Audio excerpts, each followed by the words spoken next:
தமிழக சட்டப்பேரவை தேர்தல் தேதி இன்று பிற்பகல் 3 மணிக்கு அறிவிக்கப்படும் என தலைமை தேர்தல் ஆணையம் தெரிவித்துள்ளது. இந்நிலையில் தமிழக தலைமை தேர்தல் அதிகாரி ராஜேஷ் லக்கானியுடன் நமது செய்தியாளர் லாவண்யா நடத்திய கலந்துரையாடலை தற்போது பார்க்கலாம். 2016ஆம் ஆண்டு தமிழ்நாடு சட்டமன்ற தேர்தலுக்கான தேர்தல் தேதிகள் இன்று மாலை வெளியாகும் என்று எதிர்பார்க்கப்படுகிறது. தற்பொழுது நம்மிடையே தமிழ்நாடு தலைமை தேர்தல் அதிகாரி ராஜேஷ் லக்கானி இருக்கிறார். அவரிடம் கேட்போம். சார் வணக்கம். தேர்தல் தேதி அறிவித்த பிறகு தேர்தல் நடைமுறைகள் எப்பொழுதிலிருந்து அமல்படுத்தப்படும்? அது என்ன மாதிரியான நடைமுறைகள் அமல்படுத்த இருக்கு? இப்போ தேர்தல் தேதி தெரிஞ்ச உடனே அதை எம்சிசி அமலுக்கு வரும், உடனுக்குடன் அமலுக்கு வரும். முதல் கட்டமாக சுவர் விளம்பரம் என்ன இருக்குது, அனுமதி பெறாத சுவர் விளம்பரம் என்னென்ன இருக்குது அதை அடிக்கிறதுக்கு நடவடிக்கை எடுக்கப்படும். இதை இன்னைக்கு தேதியிலேருந்து அந்த வேலை ஆரம்பிக்கப்படும். அடுத்த கட்டமாக புதுசு எதே ஸ்கீம் தொடங்கக்கூடாது, அது பழைய ஸ்கீம் என்னென்ன வேலை தொடங்கப்பட்டிருக்குது அது மட்டும் நடைபெறலாம். தொடங்கப்படாத வேலை இப்போ அனுமதி பெற்று தான் தொடங்கப்படும்.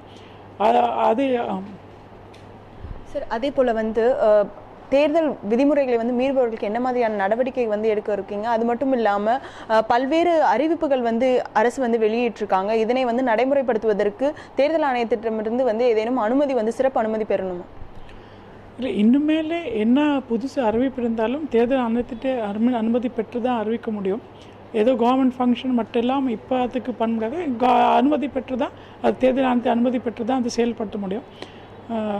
இப்போ 3 பறக்கும் படை இருக்குது. அதை கண்காணிப்படுறதுக்கு நம்ம ஒவ்வொரு தொகுதியில் 3 பறக்கும் படை இருக்குது. மொத்தம் தமிழ்நாடு முடிஞ்சால் 702 பறக்கும் படை அமைந்திருக்கும். அதை இன்றைக்கி மத்தியானம் தேர்தல் தேதி தெரிஞ்ச உடனே அவங்க இதை கண்காணிப்பை ஆரம்பிச்சிருவாங்க.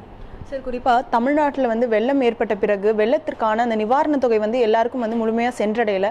எனவே அதை கொடுப்பதற்கு ஏதேனும் அரசு தனியாக சிறப்பு அனுமதி பெற வேண்டுமா? அதற்கு ஏதாவது வழிமுறைகள் இருக்கா? தேர்தல் ஆணையம் என்ன மாதிரியான வழிமுறைகளை விதித்திருக்கு?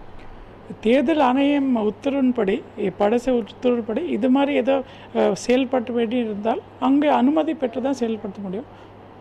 அதாவது எந்த துறை சார்ந்து அனுமதி பெறணும்? ஏன்னா குறிப்பாக வருவாய்த்துறை தான் இதன் மூலமாக இது பண்ணிட்டு இருக்காங்க. ஸோ அதை பற்றி கொஞ்சம் விளக்கமாக இல்லை, இப்போ இதை நேச்சுரல் கெலமிட்டிஸ் சொல்லக்கூடிய எந்த செயல்பட்டு இண்டிவிஜுவல் பெனிஃபிட் ஸ்கீம் தனிநபர் திட்டங்கள் இருந்தால் அது தேர்தல் ஆணையத்தை அனுமதி பெற்று தான் செயல்படுத்த முடியும். ஒரு ஏற்கனவே விதி இருக்குது. இது நம்ம ஃப்ளட் பொறுத்த வரைக்கும் ரெவென்யூ வருவாய்த்துறை பார்க்குறாங்க. அவங்க அதே மாதிரி அனுமதி கேட்டோன்னா தேர்தல் ஆணையத்தை என்ன சொல்கிறாங்க அவங்ககிட்ட கேட்டு அவங்களுக்கு தெரிவிக்கப்படும். இவர் குறிப்பிட்டது போல தேர்தல் ஆணையத்துடைய முன்னனுமதி பெற்று வருவாய்த்துறை மூலமாக வெள்ளத்தால் பாதிக்கப்பட்டவர்களுக்கு நிவாரணம் வழங்கப்படும் என்று குறிப்பிட்டிருக்கிறார். ஒளிப்பதிவாளர் விக்னேஷுடன் லாவண்யா, நியூஸ் 7 தமிழ், சென்னை.